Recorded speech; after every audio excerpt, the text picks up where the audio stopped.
तुम्हाला ना आज मी मम्मीच्या हातची मस्त अशी फिश करी दाखवते. तर मम्मीनं काय केलं तर फिशला पहिलं धुवून घेतलं होतं आणि हळद मीठ लावली होती. तेल गरम करून घ्यायचं त्याच्यामध्ये फिश तळून घ्यायची. जास्त तळत बसायचं नाही, उगाच थोडंसंच तळून घ्यायचं. नंतर त्याच तेलामध्ये भाजून घेतलेला कांदा, टोमॅटो, खोबरं, अद्रक, लसूण आणि कोथिंबीर वाटण घालायचं. वाटण छान तेल सुटलं वाटणला, की नंतर मग मीठ घालायचं, हळद, चटणी आणि थोडासा चिकन मसाला घातला होता. इथं बघू शकता किती छान असं तेल सुटले. नंतर थोडंसं मिक्सरच्या भांड्यामध्ये राहतंच की त्याचं थोडंसं पाणी घालायचं.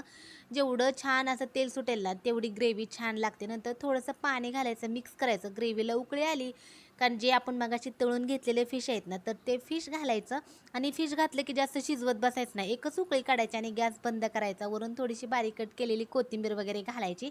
मस्त अशी आपली ग्रेव्ही तयार झाली. आता ही ग्रेव्ही ना मला भातासोबत खायला खूप म्हणजे खूप जास्त आवडते आणि भातासोबतच छान होते. म्हणजे छान लागते खायला. ग्रेव्ही कशी झाली नक्की सांगा आणि या जेवण करायला.